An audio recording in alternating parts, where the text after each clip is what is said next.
place in Texas. It was a little place called Hamburger Dance. I heard that old jukebox start playing a song about a truck driving man. The waitress then brought me some coffee. I thanked her and called her back again. I said that old song sure does fit me, 'cause I'm a truck driving man. Bobby, a thrill to be chatting with you. I want to thank you for coming. And I want to go back, way back. When did you first start playing music? How those circumstances happen? Well, I first started singing when I was big enough to talk. I would sing along with the jukebox in my dad's grocery store. Which is where? In Concord, Kentucky, right along the Ohio River in Lewis County. And I would sing along with the jukebox in my dad's grocery store there when I was 4 years old. And music just came out of me. You know, Hank Williams was the only voice I recognized, and I thought he was the only singer that there was. Mm-hmm. And I remember the day he died. I was listening to the radio, and I would always turn the radio on to listen to Hank. I'd always listen for him. And they playing nothing but his records all day. And my mom was trying to explain to me, I was 4 years old, so she was trying to explain to me that something's up. Hank had died, and I couldn't understand that because he was singing on the radio. So I was hearing him sing, but I thought that was the end of music. I really did. But anyway, that's when I first got interested in music. But then moved along my teenage years. Buck Owens come along. Buck Owens and the Buckaroos, Don Rich. Mm-hmm. Boy, that music really turned me on. And of course, then Merle Haggard come along. But when I graduated from high school, I come down to the Cincinnati, to the Covington area, the northern Kentucky area. Mm-hmm. Did you have a guitar by then? Oh yeah, I got a guitar when I was 8 years old. Oh, okay.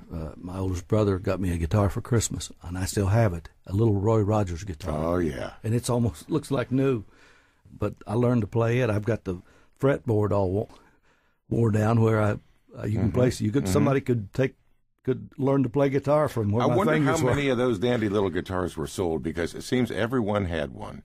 Everyone had one of those Roy Rogers guitars. You know, there was a Gene Autry guitar, too, and they were almost identical, except one of them, you know, some of them had Roy Rogers on them, and some of them had Gene Autry. Somebody made some money from them. Yep, and I still got mine. And my mother could play guitar a little bit, and she showed me some chords. And so I was 8 years old when I learned to play.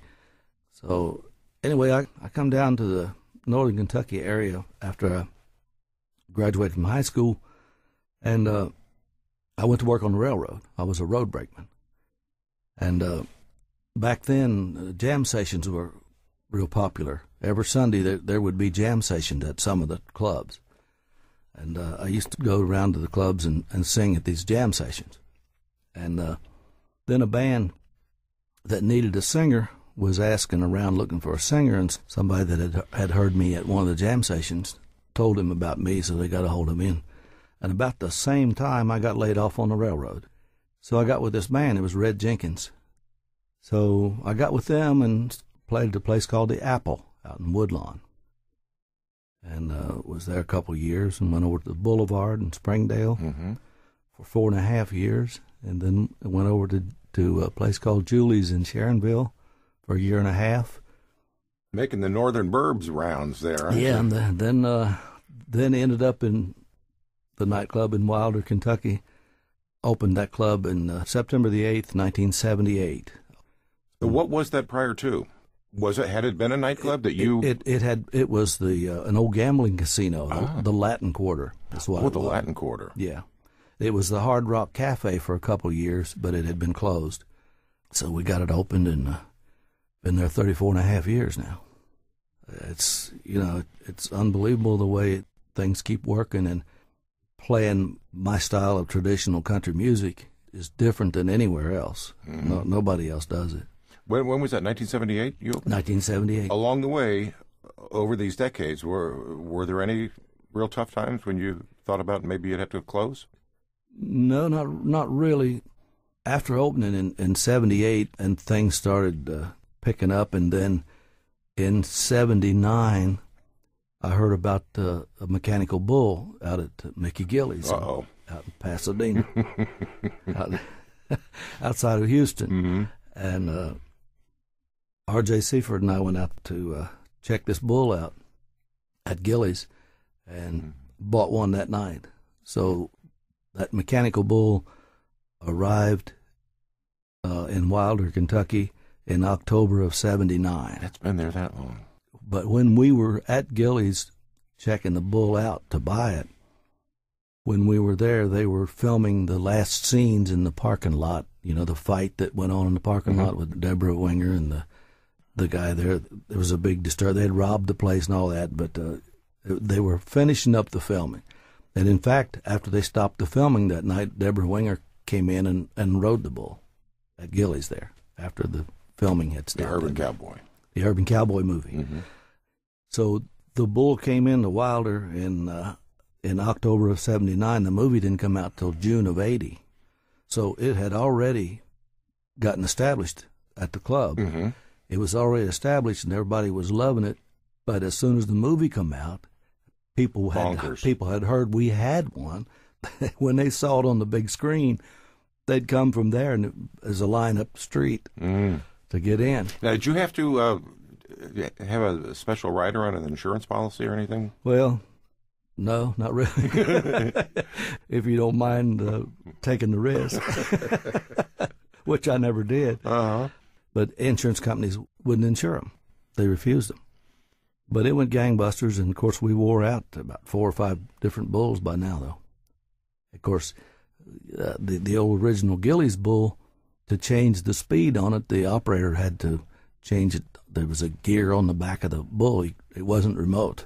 You couldn't change the speed. Whatever speed that the rider chose to ride, there was no changing it. If it was too much for him, he flew through the air.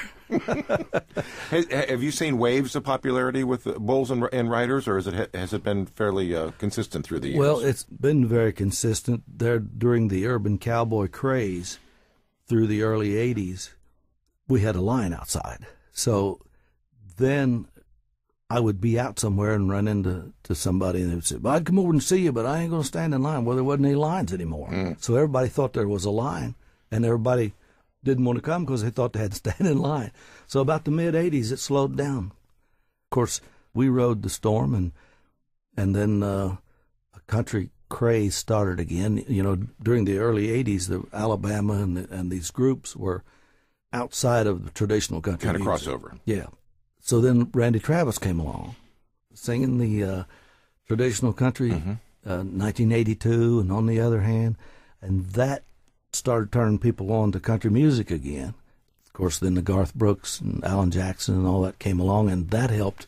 There was a period of time when every guy in the place had on a Garth Brooks shirt, you know, and a cowboy hat, and everybody looked like Alan Jackson or Garth Brooks.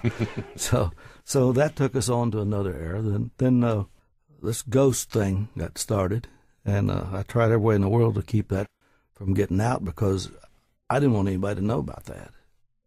But Carl Lawson, who worked for us at the time, kept telling me about strange things that would happen around there in the very beginning when we were working on the place to get it open. In '78? In '78. Carl lived right up the street. He was 18 years old. And he was born and raised right the closest house to the place, just south of the nightclub, a little house where Carl was raised. And he told me he used to ride his bicycle up and down the street. It was a little apartment. We made an office out of it some time ago. We don't use it for that anymore, but some windows up above the front door. Carl would say he'd ride his bicycle past there, and he'd see a set of red eyes that would follow him when he went down. He'd turn around and come back, and they'd follow him when he went back. And he was telling me that stuff, and he said a lot of strange things going around here. And I said, "What are you talking about? I don't want to hear that." I mean, I got a business. I had already sunk everything I had in there. I had to get the place open, and I wanted to make it a good country music place where people like to come and dance and have a good time. I mean, where I come from up in Lewis County, Kentucky, up there at Concord, around Dad's grocery store, sometimes these farmers would be in there and they'd be talking about a haunted house somewhere. be telling stories about things going on what would scare me to death. I wouldn't go near that house. There ain't no way in the world. Houses they talked about that they said were haunted, I wouldn't go near that. Bobby's steering clear of them. So I didn't want anybody to know, and I kept it quiet for more than 10 years. How did it get out then? Well, Doug Hensley was writing short stories, novels, and getting some of them published, and it was horror stories. And one day he was reading a passage from a short story he had just written, and it was real gory and everything. And I said, well, there's a story about the club that's supposed to be for real that Carl keeps telling me it's real. Better than that. And his eyes got big, and he wanted to know more about it. Well, he come in the nightclub that night, and Carl happened to be running a bull. So Doug went to him and asked him about it. And he wouldn't talk to him because I told him not to tell it. Well, Doug would come back to me. He won't talk to me. He says you won't let him, and it kept worrying me to death.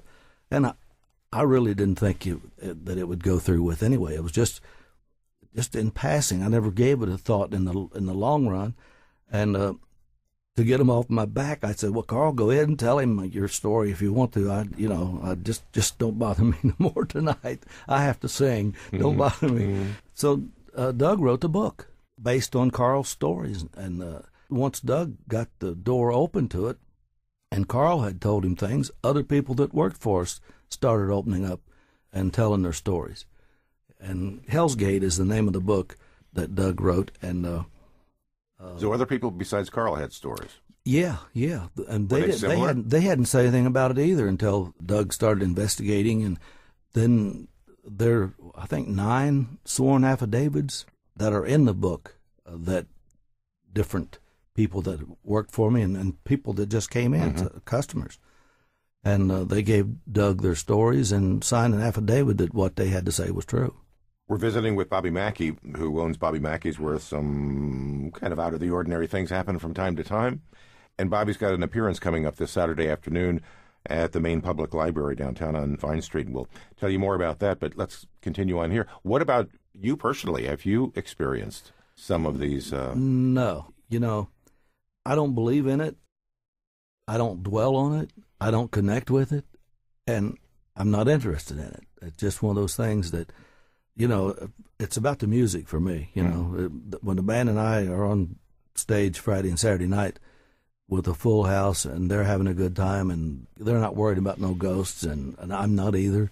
We do have tours to the basement, though. Anybody who wants to go to the basement. There's a well in the basement. Are there stories to go along with that well? There are stories to go along with the well. Farthest one back would be the site was a slaughterhouse around 1900, or just previous to that. And that well was used to drain the blood from the slaughterhouse into the Licking River. There was a tunnel, and it goes down about 6 feet, and then it goes straight toward the Licking River under the railroad track. So then in later years, when the gambling casino was popular, prior to 1948, it was the Primrose Country Club. And in 1948, it became the Latin Quarter. But in the 30s, while Prohibition was going on, they used that same well or that same tunnel to boat the illegal alcohol up the Licking River through that tunnel and up in the basement of the nightclub. How convenient. Yeah. See, when it was a slaughterhouse, it was just a shed, but they had built onto this nightclub several times and had built when the well come up into the basement. And they'd locked the whiskey there in a looks like a jail cell. It was a big iron, just a brick wall, big iron door. And I've been told that the manager would send us an order for alcohol out of there. They had a guard at that door, and they had to have an order to give him from the manager in order to get bottles. This is during Prohibition. During Prohibition. Now, is the tunnel still there? Yes. Well, they had built a floor over top of it, and this is where Carl's situation comes in. And I was down there one day, and Carl and I went to the basement for some reason. I forget what. Something. He had a flashlight. This floor that was built over top of this well was asphalt. And we go down there, and I noticed holes picked in the floor that I hadn't seen before. It was like a pickaxe just with this holes picked in the floor. It wasn't not a big hole, several little holes. Mm-hmm. And Carl got down there, shined the flashlight. I said, "What done this, Carl? What done this? What made these holes?" He said, "I don't know," and he wouldn't own up to it. Later, when he told Doug about what happened, of course, I got down there and shined the flashlight down through the holes, and I could see the mouth of a well. Oh, it went all the way through to the open space. Oh yeah, it was right above it, and I didn't know it was there. I don't know how he could have known. Shining the light down there, I could see the mouth of a well, and it had dry powdered dirt in it, like real powdered dirt. Sandy dirt. Yeah, and it had, from trains going by, shaking the ground, it had sifted it, and it had sunk down about a foot, so that you could see the mouth of the well, but it was filled in. So anyway, come to find out what Carl told Doug that's in the book, something froze him in his tracks there, and it appeared written in blood right there, "Dig here." Mm-hmm. So Carl chopped some holes. What's the most recent happening or story that you've heard from anybody? Anything in the past couple of years? Or No, people finally quit talking to me about it. The Wanda Kay takes care of the tours and everything. People call her, and she gives tours and lets people spend the night. And you're real busy on Halloween? People come. Oh, yes. But people come from everywhere. We've got bookings as far as September this year already. People want to come and spend the night. And Wanda fields all the stories and the questions, and I don't deal with it. But, through the years, I used to hear it a lot. We used to get lots of times in the ladies' room, the women would come flying out of there. The water would come on by itself in the sink. Commodes would flush by themselves. So I don't know what that was about, but that used to happen a lot. Let's talk music again. Who are some of the acts and folks who have been through your place? Well, we've had several back through the years. Had George Jones, had Merle Haggard back in the early 80s. Had either one of them sober? Well, George had just got out of the hospital when I had him. He was in the hospital down in Alabama. And the Adams boys, Don and Gary Adams, had been playing music with him. They're from up here around Hillsboro. So they knew I had the club, so they called. So my daughter knocked on the bedroom door early one morning and said, Daddy, George Jones is on the phone. I said, oh, yeah. So sure enough, George was just getting out of the hospital and needed to work. So I booked him within 10-day notice and ended up having him at the nightclub twice and had him out at Stone Valley.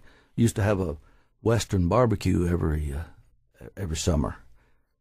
We had a Western barbecue up there at Stone Valley off of 74. And I had George up there, too. But anyway, I don't know, we booked a lot of them. Johnny Rodriguez and Gene Watson and Mo Bandy and on and on. Freddy Heart was there once. And how often do you play? Every Friday and Saturday night. Friday and Saturday. How long's that been going on? Since the late 70s? Ever since I opened the doors. Yeah. Yeah. For a period of time there in the beginning, we were open 5 nights a week, 5 and sometimes 6, and I sang every night. It never gets old. Traditional country music just never gets old. Timeless, yeah. Never gets old. You'll be singing on Saturday afternoon at the library. How'd this come about? At the main library on Vine Street downtown.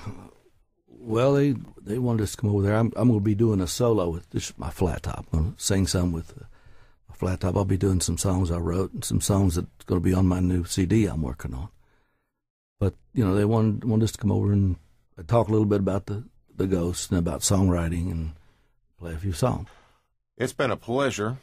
Too long. I really am glad you came by and were able to catch up with this, Bobby.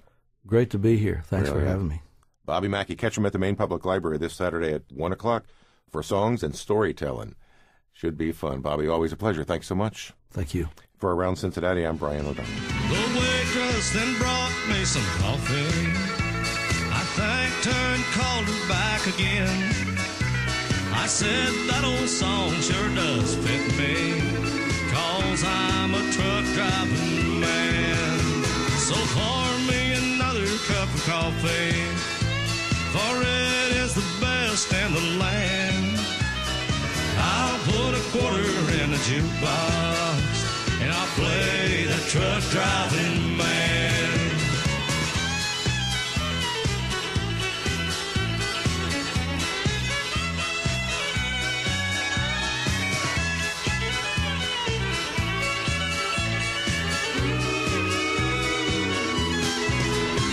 I climbed back aboard my old semi, and then like a flash I was gone. I got them old truck wheels rolling, and I'm on my way to San Antone. So pour me another cup of coffee, for it is the best in the land. I'll put a quarter in the jukebox, and I'll play that truck driving man.